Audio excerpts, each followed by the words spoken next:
在这固化魂力中融入精神力呢？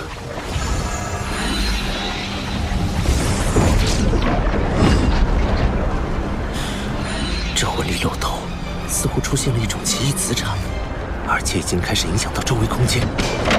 论体积，已经与地天体内的一个小黑洞差不多了，但纯度差了很多。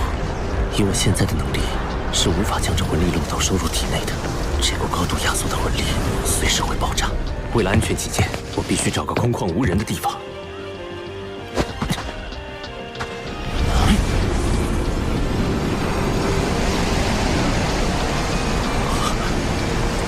周围方圆数千平方米的天地元力都在朝着这里汇聚过来，太神奇了！这究竟是一种怎样的法则？要失控了！不能再近距离观察了。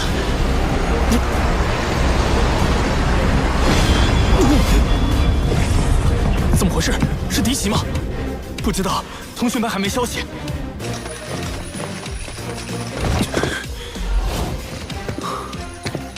爆炸威力这么强，这还只是个未完成品。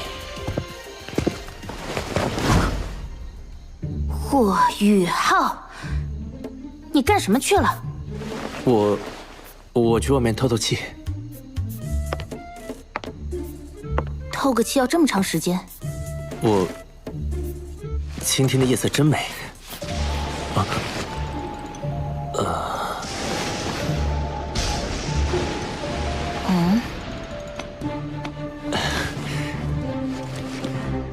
你怎么知道我没在帐篷内的？我有事路过，就顺便过来看你一眼。你既然没事了，明天我们就回学院吧。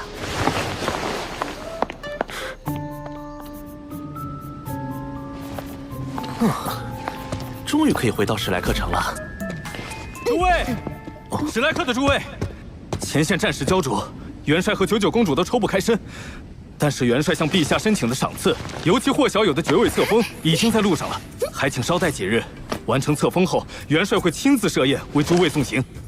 我不需要任何赏赐。白虎公爵和皇帝陛下的好意，我心领了。大家青山不改，后会有期。啊？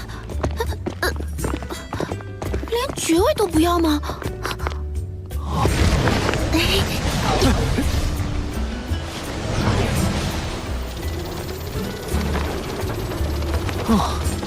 飞了3个时辰了，大家先休息一下吧。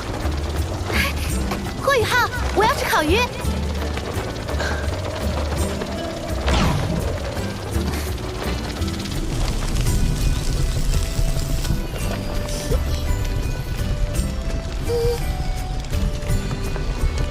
他怎么心事重重的？烤鱼好了，大家可以吃了。我不饿，修炼完再吃。小师弟，你这么努力，还让不让我们活啊？好香啊！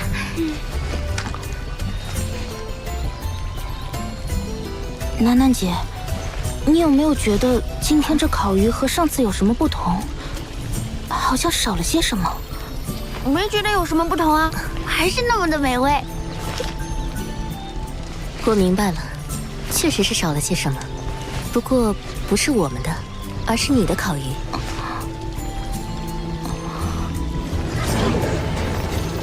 三师兄，你们先回唐门吧，我去趟海山阁，有事向玄老请教。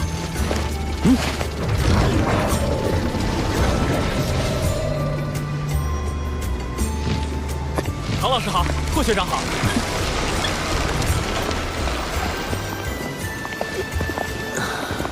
回家的感觉真好。我要去玄老那里，在此别过。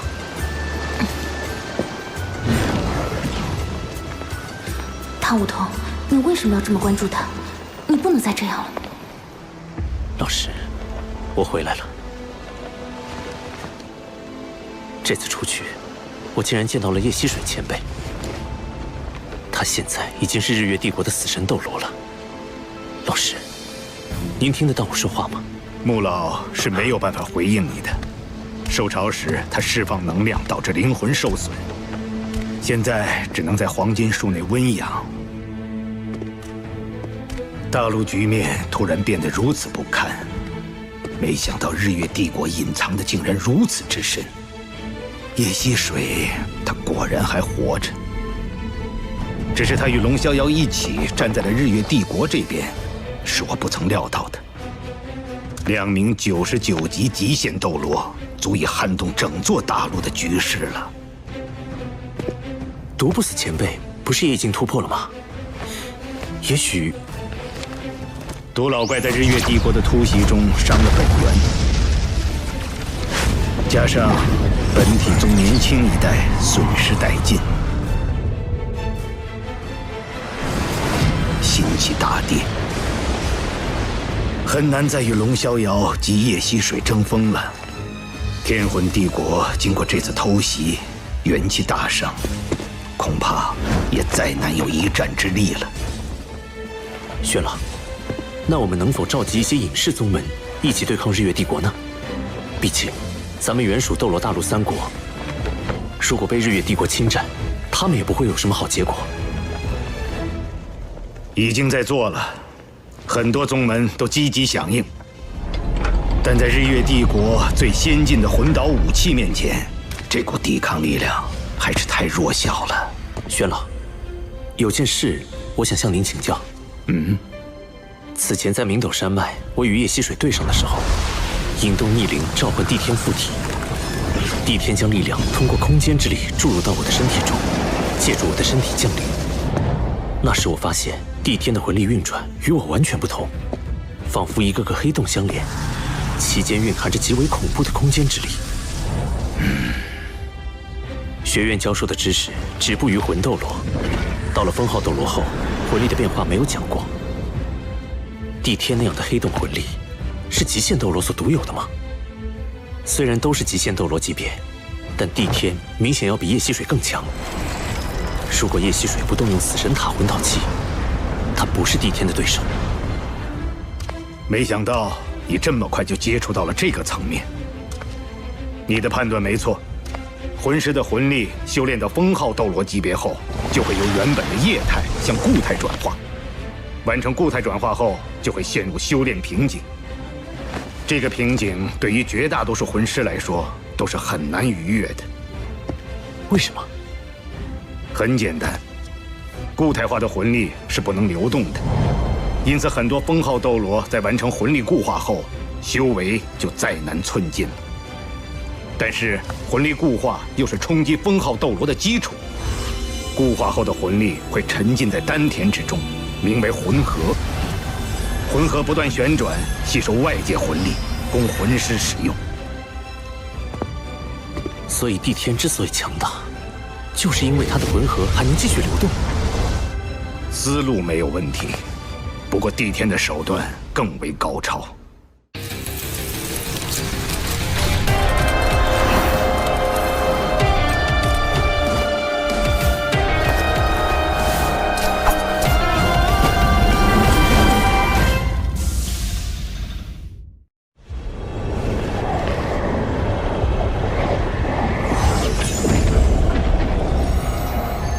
这就是帝天体内魂力情况的原理，以自身魂力为引，引起空间塌陷，构成一个能够无尽吞噬天地元力的黑洞。这样的黑洞魂力需要强大的精神力进行控制，我只能维持一时，而帝天却能将其保持常态。这就是我与帝天的差距。保持常态？那帝天的精神力消耗岂非极其巨大？不是的，它凝聚了第二魂核，两大魂核相辅相成，形成了稳定的平衡。第二魂核，凡极限斗罗都凝聚了第二魂核，穆老、叶溪水、龙逍遥，包括毒不死都是如此。不过他们凝聚的第二魂核都比第一魂核小很多，唯独帝天的第二魂核与第一魂核实力相当。所以，他远比一般极限斗罗更加强大。他的实力早已无限接近神奇。神奇！玉浩，你是双生武魂，成就极限斗罗要比我们容易很多。在你突破封号斗罗的时候，一定要争取同时成就双魂合。你的精神力远超同级别魂师，甚至可以媲美封号斗罗。届时，精神力就是你的第二魂合。玄老，那我要是在现阶段就成就魂合，会出现怎样的情况？那么你的修炼速度会大幅提升，因为魂合对天地元力的吸收速度是冥想修炼的数倍乃至数十倍。可是，当你达到90级的时候，冲击封号斗罗的难度也将会史无前例的高，因为第一魂合会对凝聚第二魂合形成巨大的吸扯力。这可是很多98级超级斗罗冲击99级极限斗罗时都感到束手无策的难题。玄老，我想试试。好，老夫亲自为你护法。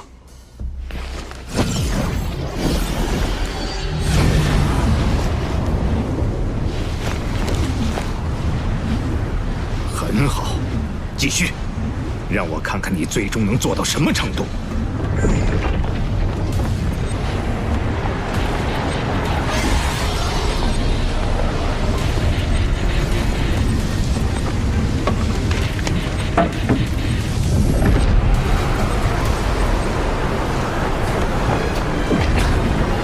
压缩，再压缩，旋转，再旋转。固态魂力已经超过我体内魂力总量的半数了。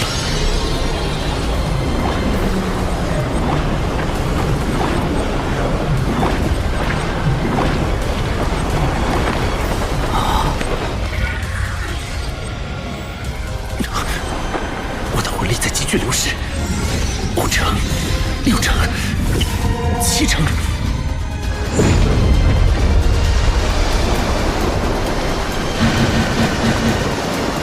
强烈的魂力波动，有人在冲击超级斗罗。魂力波动的核心在玄老房间，既然有玄老护法，应该不必担心。我们且在这里观察一阵。奇怪，那会是谁在冲击超级斗罗呢？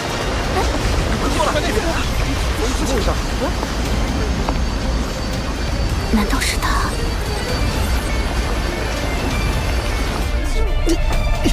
？8成，魂力被吞噬超过8成了。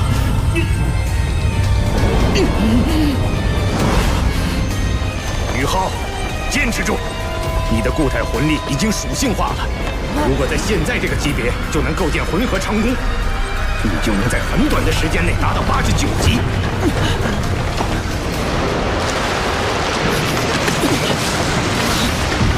虽然冲击封号斗罗会很难，但这也是你的机缘，坚持住！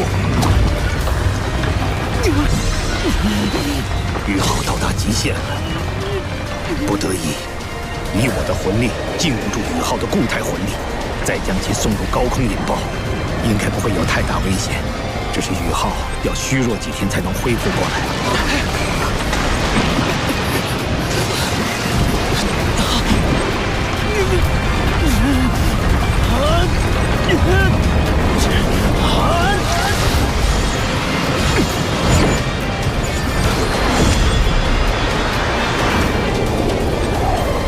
那是什么？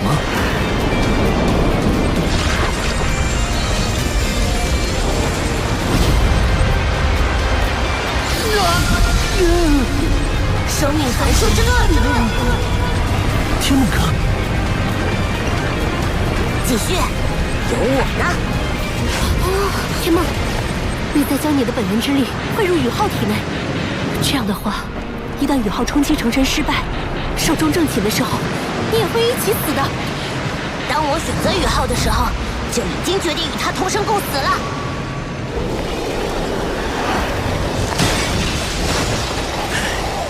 宇浩此时的魂力与精神力都已逼近极限，但我更不能在这个时候打断宇浩，否则他会受到极大的反噬。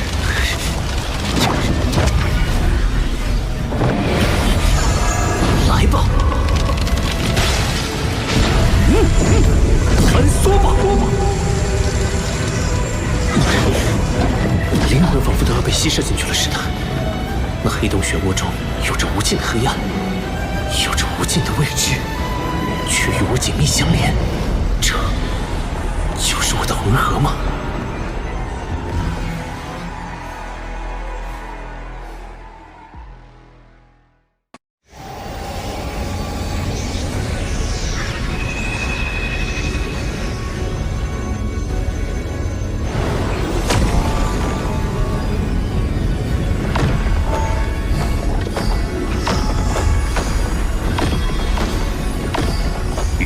将第一魂核融合在精神之海，而不是丹田，很好。这样借势第二魂核就有了容身之处。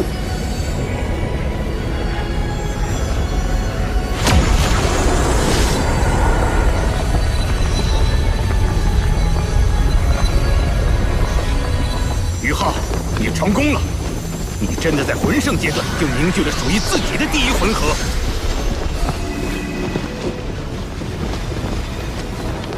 好好感悟，这份体悟是很多魂师究其一生都没有的机缘。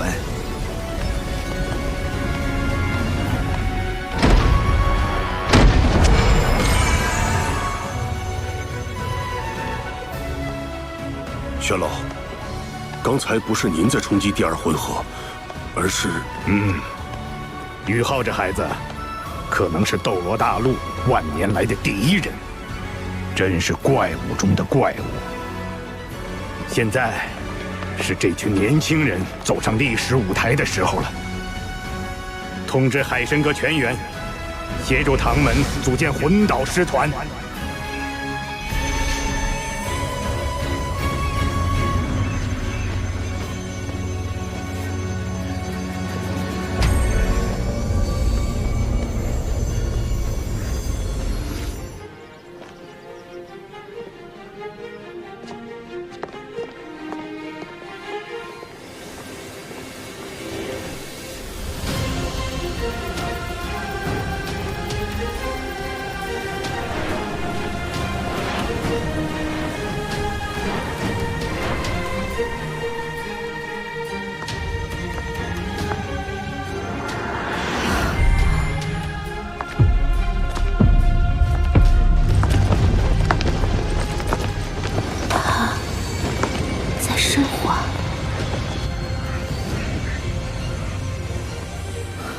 怎么回事？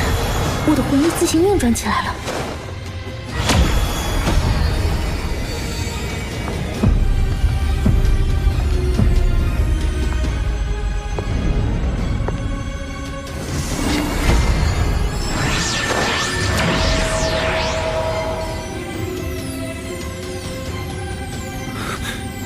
冬儿。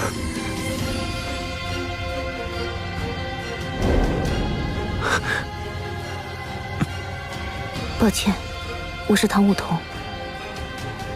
该说抱歉的是我才对。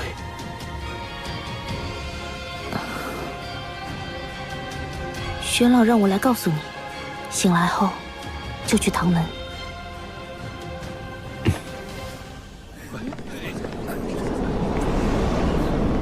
这边，同学都放这儿吧。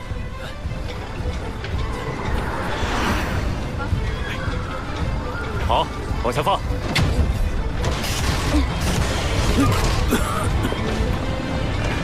岳大师兄，学院送的第3批材料到了，你把那箱搬到那儿去。好，快送去库房吧，这里都快堆不下了。大师兄，宇浩，你可算回来了。你都在海神阁入定1个月了，可把我们给忙死了。大师兄、二师兄、三师兄，这里怎么回事？学院送了很多材料过来吗？何止啊！走，我们边走边说。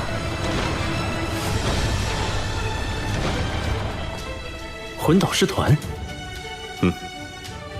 学院经过海神阁讨论，综合各方面意见，决定建立3个魂导师团。3个？按照日月帝国那样，一支魂导师团数量是500人的话，装备3个魂导师团，那可就是1500人。这1500人的装备，哪是那么容易制作出来的？第一支魂导师团名为唐门魂导师团，是学院特批，也是3支中装备最精良的。总人数200人，全部装备唐门最先进魂导器，由魂帝以上级别的魂师组成。团长为仙灵2院长，副团长钱多多院长。同时，唐门魂导师团的封号斗罗一共将有10位，全部由学院补充进来。200人，其中有10名封号斗罗。就算日月帝国最强大的护国之首皇家魂导师团，也没有这么夸张的配置啊！我们唐门能满足这么高的魂导器需求吗？所以这支魂导师团全部由近战魂导师组成，所配备的魂导器全部以增强速度和攻击力为主。唯一的联动魂导器是群体防御。原来如此，这样确实能做到扬长补短。那么，另外2支魂导师团想必分别是以远程魂导器和定装魂导器为主了吧？不愧是小师弟，一点就通。另外2支魂导师团，一支名为重炮魂导师团，单纯配备唐门最先进诸葛神弩炮，共300门；最后一支名为炮台魂导师团，共1500名魂师，配备的魂导器也只有一种，全地形自走炮台，共300台。这样的3支魂导师团，完全是3头吞金巨兽。楠楠，你怎么越来越像钱多多副院长了？巨额的资金消耗暂且不提，要满足这3支魂导师团的魂导器配置，我们唐门的稀有金属恐怕还不够。虽然我们从日月帝国卷走了一批稀有金属，但品级最高的稀有金属仍然不足。不错，这也是我们着急叫你回来的原因。想到办法了。秋秋，霍雨浩，跟我走一趟吧。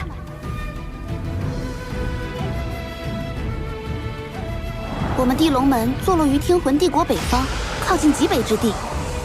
宗门秘境里有一条隐藏矿脉，里面极有可能埋藏着一种少见的稀有金属。可能？地龙门自己没有探测过吗？秘境那里温度极低，并且危险重重，就连妈妈这样的魂斗罗也无法深入。只有你这种拥有极致之兵武魂的魂师才有可能进入。我们地龙门既然选择加入唐门，这条矿脉自然也就送给唐门了。更何况，地龙门所在的龙城已经被日月帝国攻破占领，宗门内的资源不转移出来，迟早也会被日月帝国发觉侵占。快到了，龙城，地龙门的根基所在。妈妈在史莱克城正在闭关的关键时刻，所以就由我带你来了。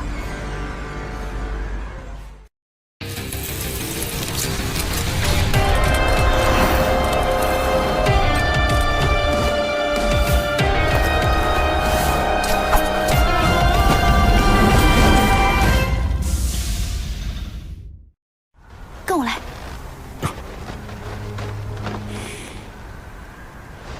此情无痛。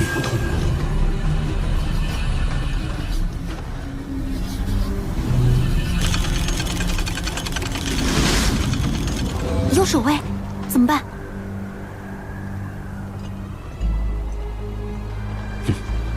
我想到进城的办法了。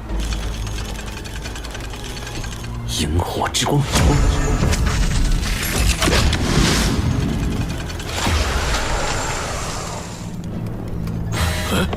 探测魂导器失联了。没事儿，新型号总归是有各种小毛小病的。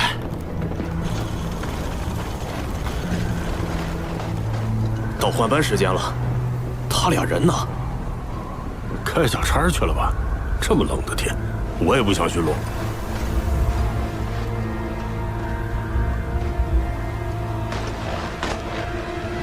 这身衣服好暖和呀。嘘。哦。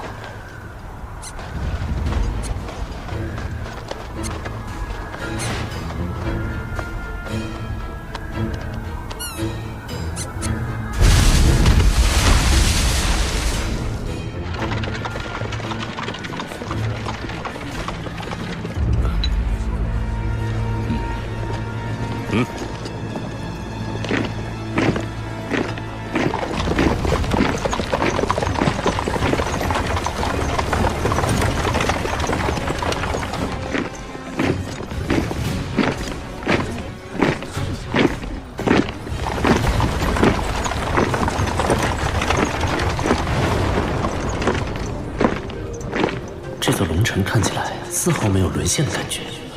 作为靠近极北之地的边境城市，反而人气不错。当初日月帝国大举入侵的时候，天龙门上下奋起抵抗，协助城防军固守龙城。门主天龙斗罗更是壮烈战死。遗憾当时我们地龙门已经全员转移到了史莱克城，未能及时助他们一臂之力。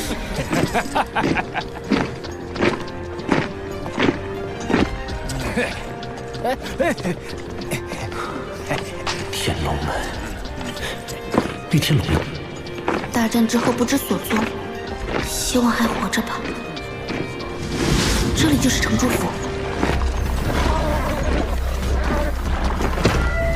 那是日月商会的人。龙城城破之后，第一批进入城内的就是这批日月帝国的商人。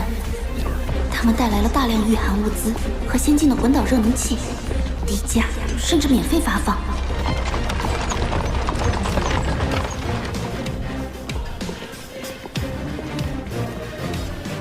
我跟进去看看。那我呢？你在这里做接应。嗯。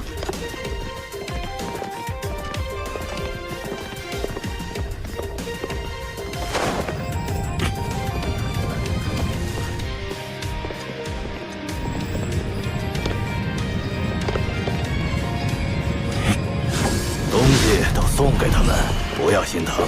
元帅说过，当他们适应了魂导器的生活后，就离不开我们。用不了几年，就能让整座城市的民众归心。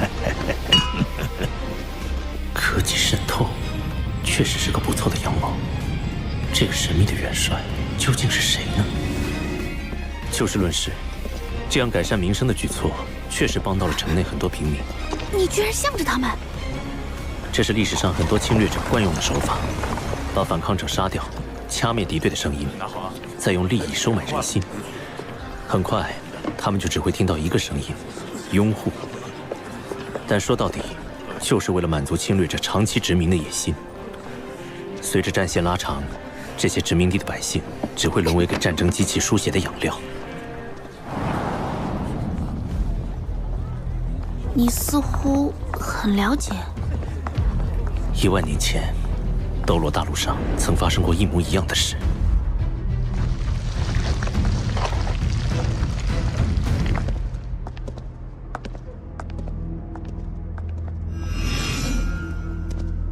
哼。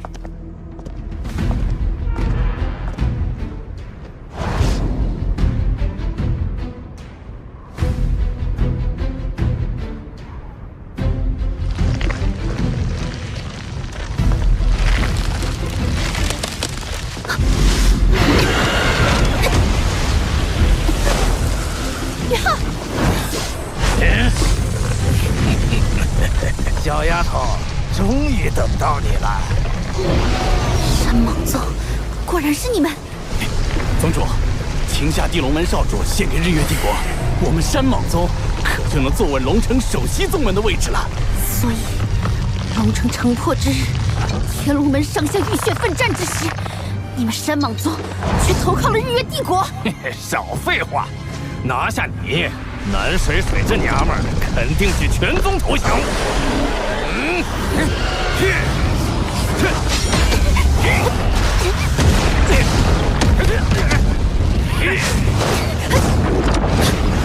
去！霍雨浩，你跑哪儿去了？巨蟒之心！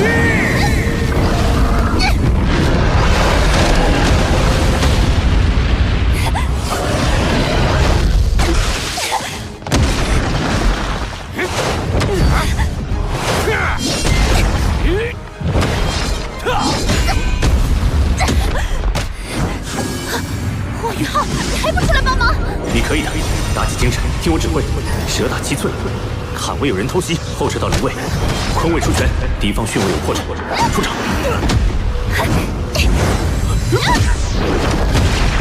左手出掌，右手蓄力。逆捏之手。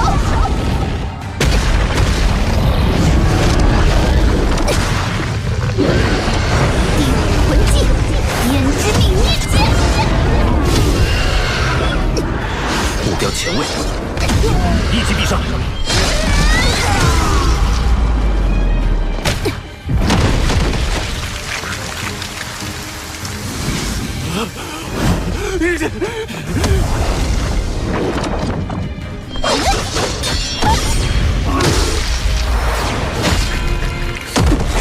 被主求荣的人渣，早就该死了。霍雨浩，你居然袖手旁观，让本姑娘一个人对付这3条臭蟒。进来吧。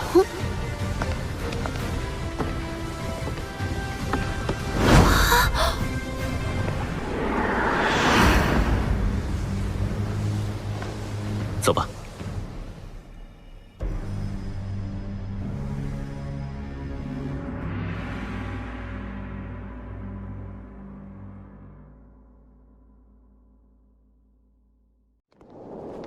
这些山蟒宗的人都是你刚才……顺手解决。你现在魂力多少级？76级。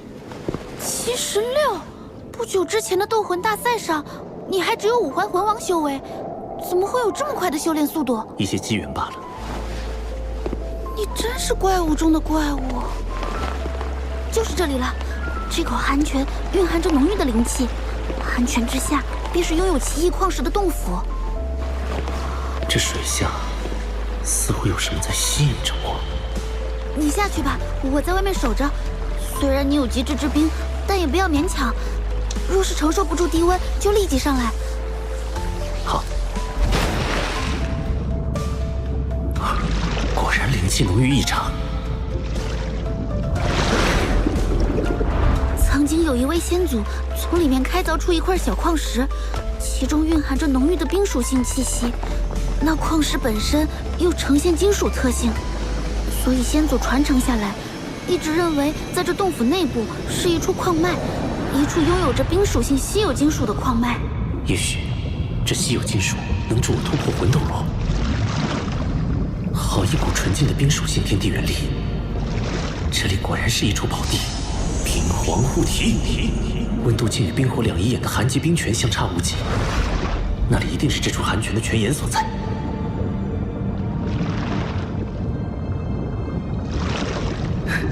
找到了，应该就是这里。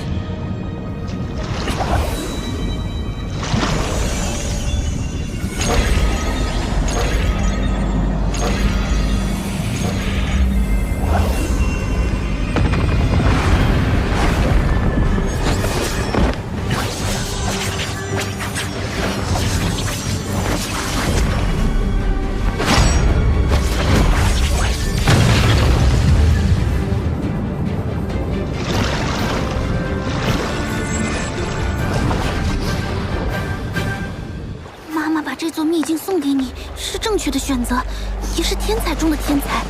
只有你能帮助地龙门重现往日辉煌。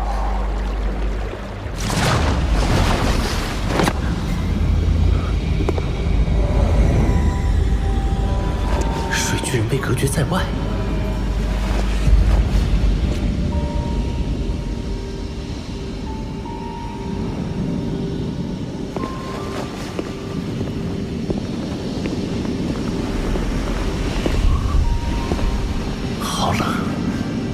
已经拥有极致之冰，怎么还会感到寒冷？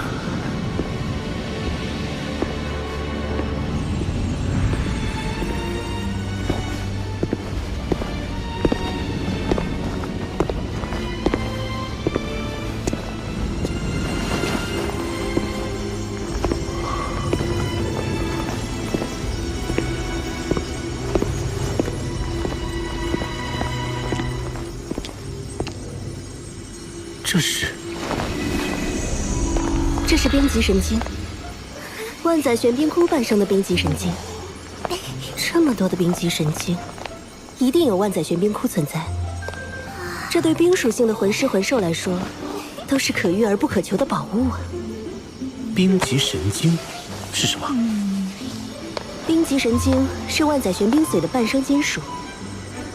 万载玄冰髓中的冰属性天地元力溢散出去，被周围矿脉中的金属矿藏吸收。矿藏属性改变，慢慢演化为冰极神经，是一种极为稀有的金属。稀有金属，既是最坚硬的，也是最柔韧的。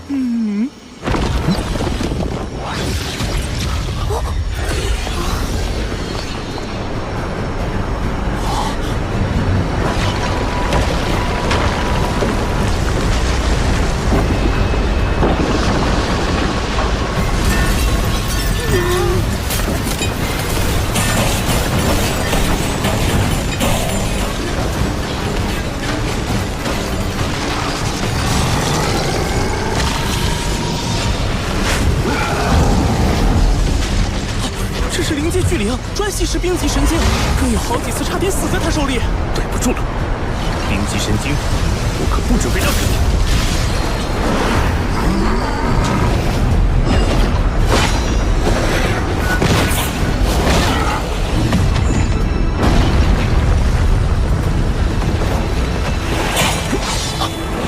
连划痕都没留下，好坚硬啊！宇浩，你试一下将极致之冰融入暗金铜爪之中。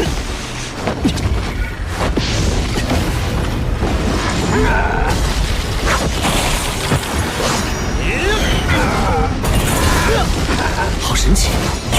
我将极致之冰注入暗金孔爪之后，冰级神经内部竟然产生了一股亲和力，可以轻松切割，改变其结构。宇浩，不可大意。冰级神经之所以被称之为神经，就是因为它本身已经进化到了拥有一定生命力的境界。要想击败它，就必须压制它内部的核心能量。那我们就一起上，让他看看极致之冰的厉害。永恒之域，八角万将刺！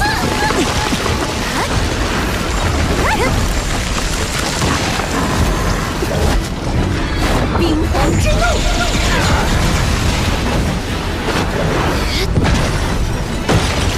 地寒天，雪舞耀阳，平爆！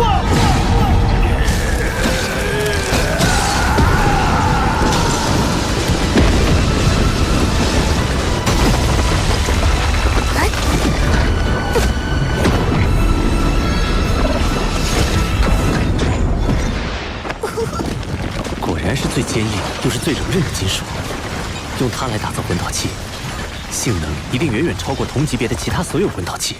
恐吓秦龙！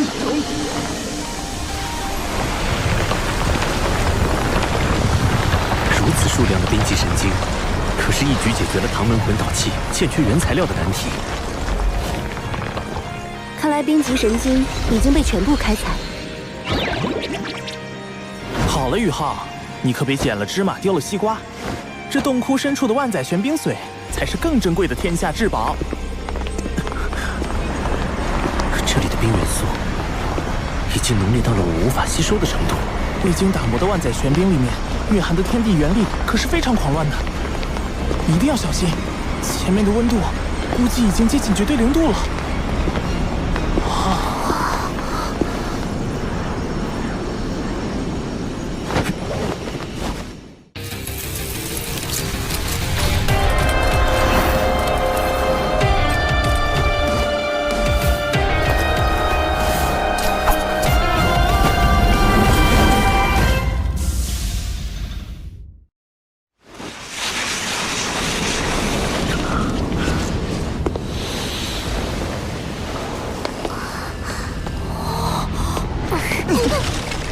这里的冰似乎连灵魂都能够冻结，死寂无通。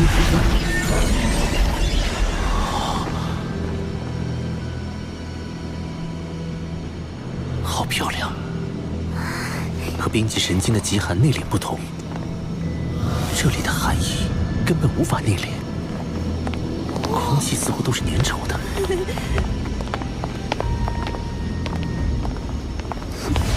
就是这里了，这就是万载玄冰髓。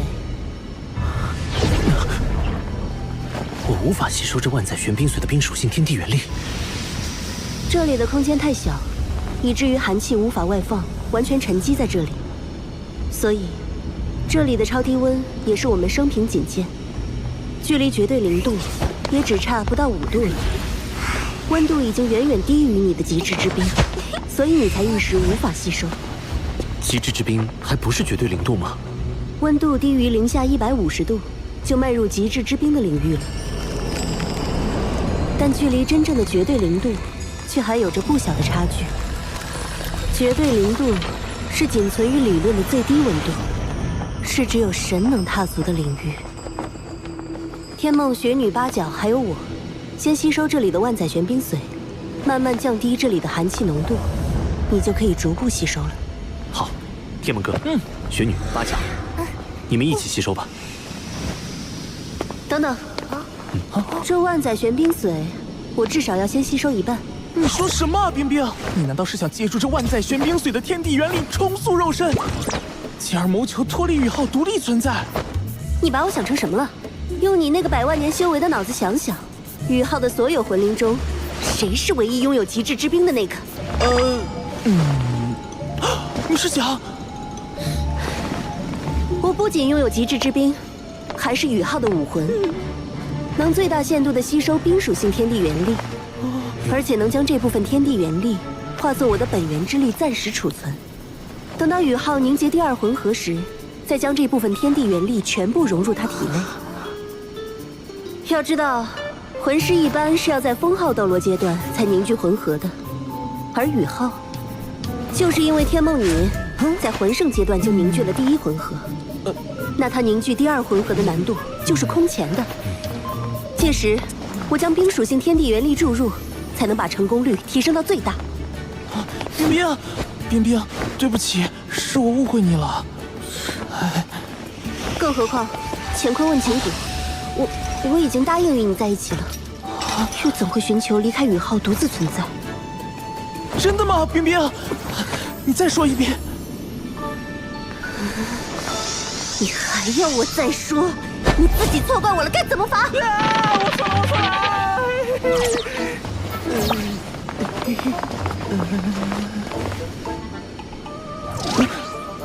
回头再跟你算账。赶快说吸收这万载玄冰髓的事儿吧。我们几个魂灵先吸收。宇浩，你自己只能吸收少部分。万载玄冰髓的效力太强了，如果你吸收太多，很可能会像当初天梦那样陷入沉睡。要是睡上个1000年万年，那就一切都太晚了。好。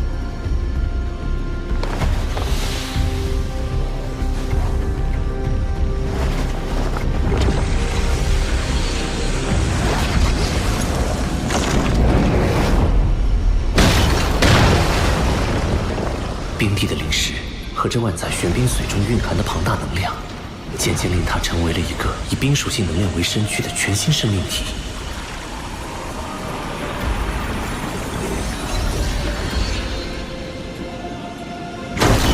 冰帝吸收了9根，我可以了。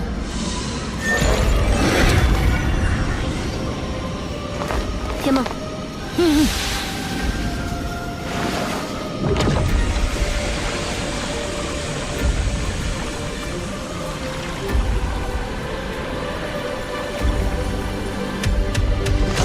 天梦哥吸收了3根。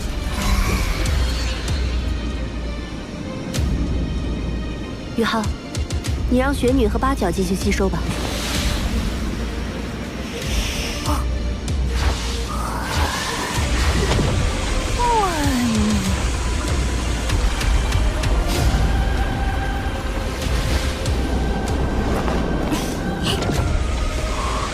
雪女吸收万载玄冰髓的速度比冰帝还要快，八角吸收了6根，雪女居然吸收了13根。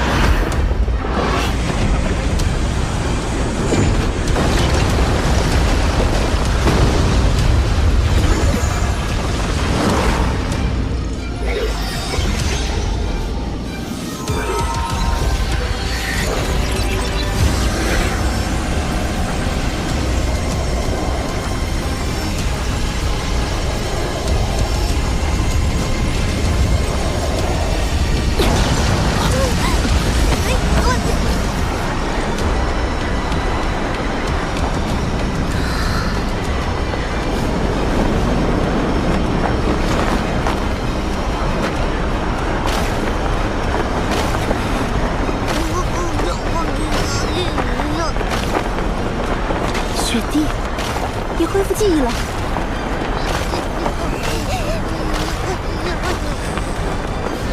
这些日子多谢照顾，爸爸。别，那是你刚刚新生，没有记忆，做不得数的。重获新生的时候，我就已经不是当初的冰天雪女，而是一个全新的婴孩。我们血脉相连，你当然是我的爸爸。再造之恩无以为报，我必然会陪伴你一直走下去，去挑战魂师那一层至高的境界。就算你失败了，我也会陪你一直到生命的尽头。雪帝，你……谢谢你，冰儿。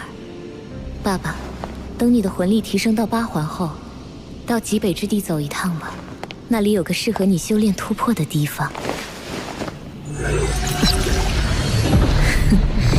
地天，你是兽神，别的凶兽怕你，我可不怕。不怒自威，这才是极北3大天王之首，雪帝，冰天雪女。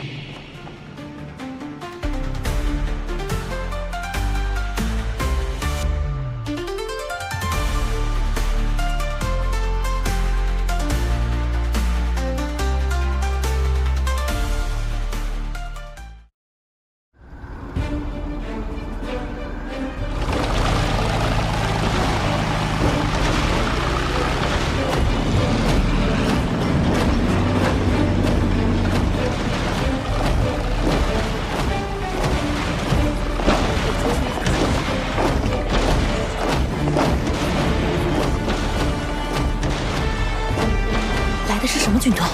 好像是日月帝国的护国之首魂导师军团。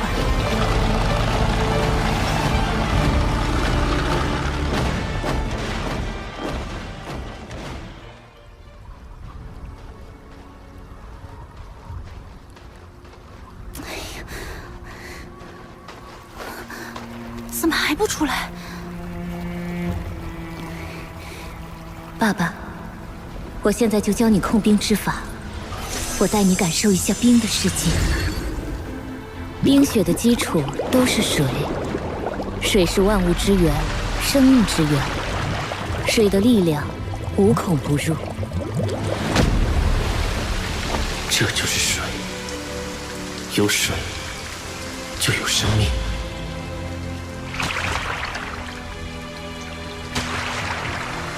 冰与雪，无论形态如何不同，它的本源都是水，只是因为温度的不同才成了冰。冰其实就是固态的水，是坚硬的水，是水之刚强。控冰之法实际上就是控制温度。当你掌控了温度的奥秘与水之特性，那么你的控冰之法就有些门道了。今天让你先感受控冰之法的第一层——温变。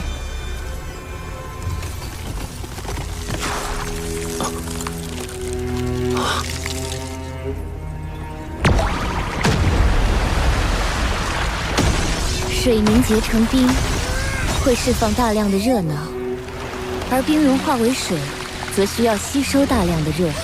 所以，当你紧贴冰的时候，并不会那么快感到冷，而冰化的时候，吸走了你身上的热量，寒冷就来了。原来我并不了解冰，拥有极致之冰的能力，反而令我忽略了很多冰最本源的东西。寒冷并不是纯粹对温度的控制，更重要的是对冰属性本身的了解。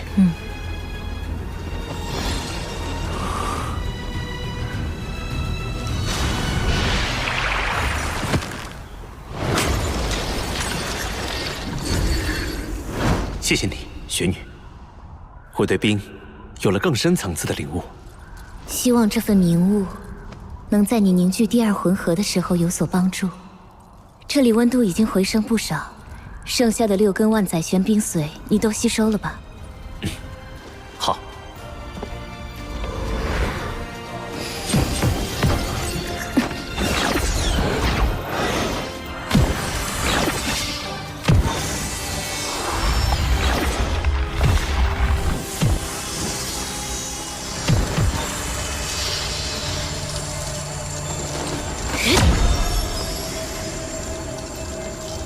任何一个万载玄冰窟的形成，都是大自然的恩赐。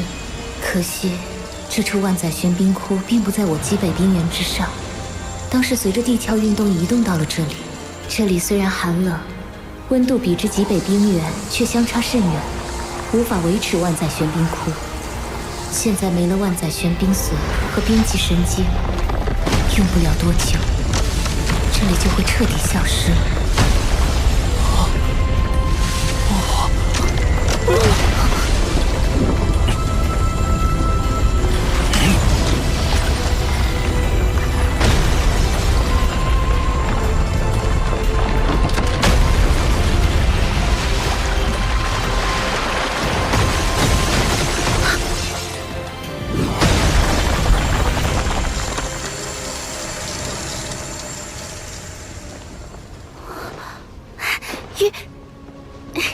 霍师弟，舅舅，这处寒泉洞窟确实是一处宝地。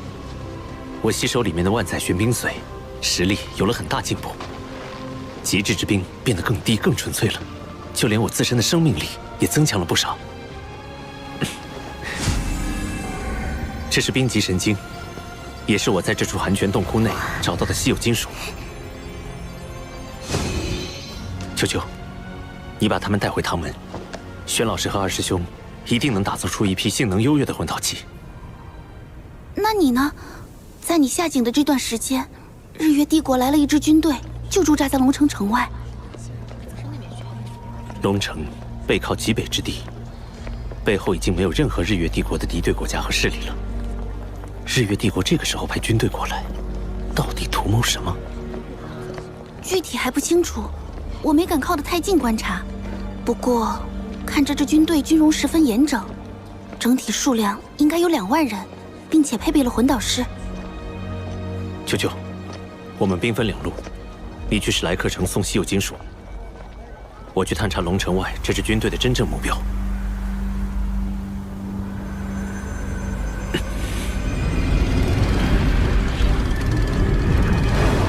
高空探测魂导器，数量超过了100台。看来，龙城外的这支军队所谋不小。这支军队十分可疑。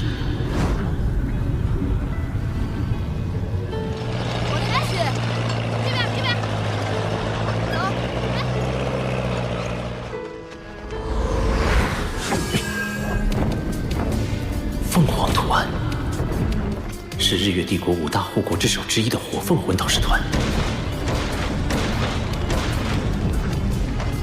哪怕已经是晚饭时间，军中巡逻、侦察、斥候，也都是一丝不苟地在执行着任务。这支军队果然军容严整，综合素质恐怕可以与白虎公爵嫡系部队相媲美。没有布下防御魂导阵，也就是说，龙城只是中转站。他们的目的究竟是？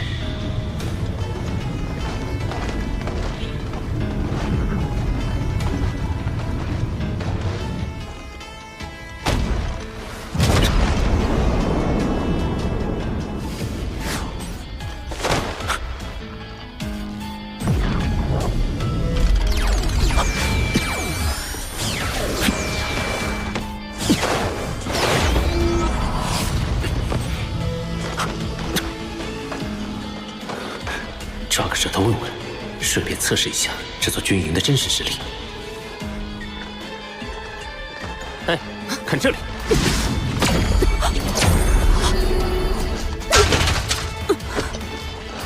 得手了。触发式警报魂导器。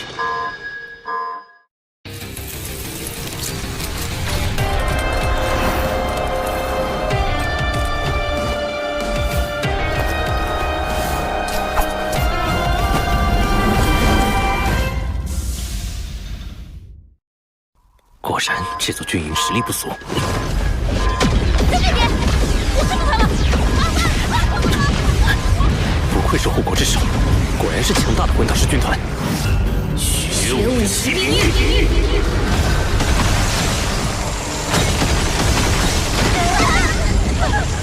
虽然被发现了，但不能白来一趟。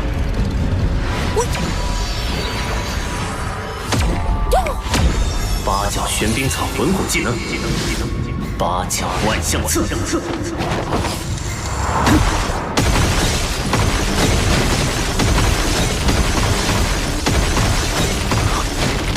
好强的大范围魂技，辐射范围足有1公里。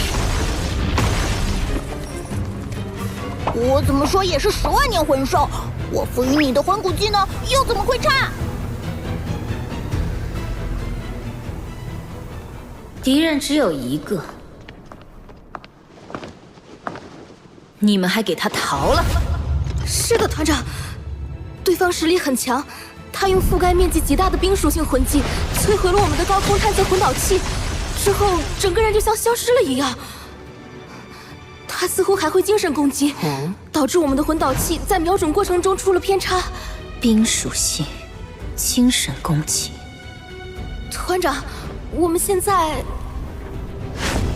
这个人的行踪诡异，用常规之法必定无法擒获。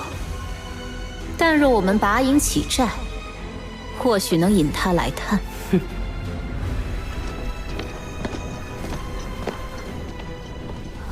传令全军，拔营起寨！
供奉，23号实验品存活超过72小时了。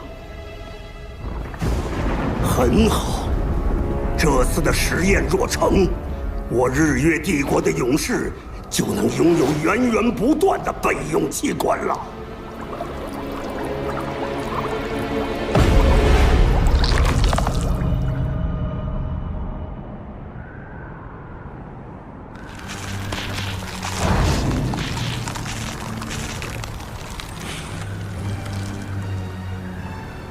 没有继续搜查，反而匆匆启程了。精神探测。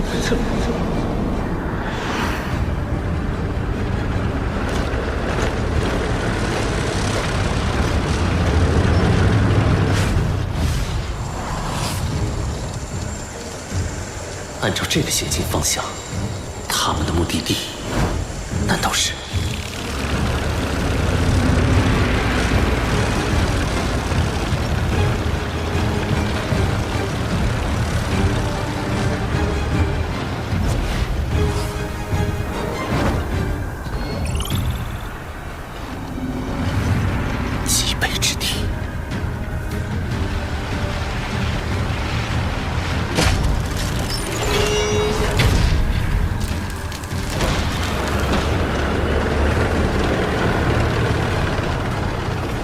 模拟。好，收到。钻井台。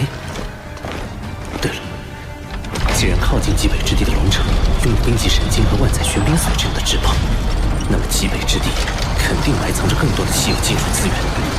日月帝国真正的目的是开采极北之地的矿脉，攫取资源，为扩大战争规模做准备。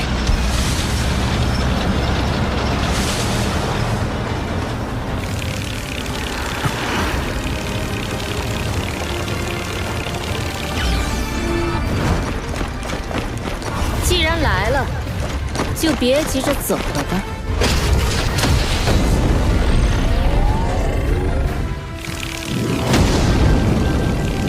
你以为单靠隐匿身形就能瞒住我们的视线吗？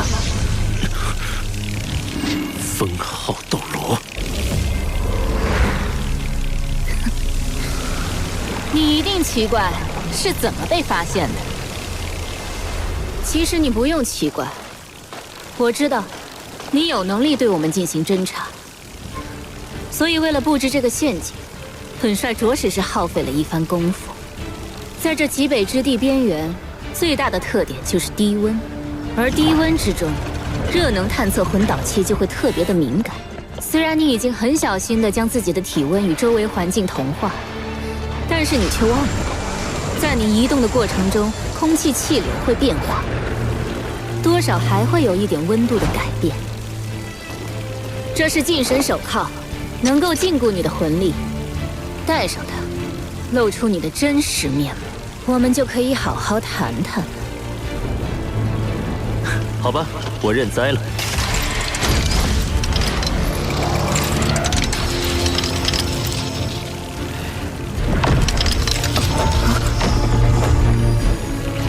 团长，是我。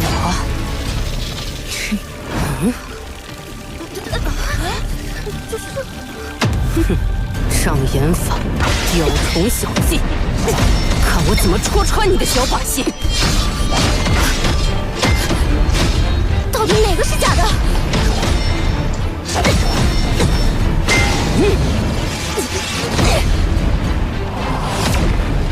他是假的，快攻击！蠢货，睁大你们的眼睛看清楚，究极魂导师的实力！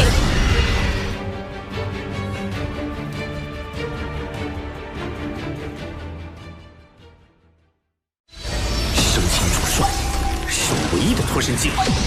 不好，元帅有危险！这里可是在极北之地，岂能容你这小小的火鸡撒野？他的体现竟不在泰坦雪魔猿之下。他们毁了我的一切，我要报仇，你是拦不了我的。我可以带你走，带你离开日月帝国。我愿意。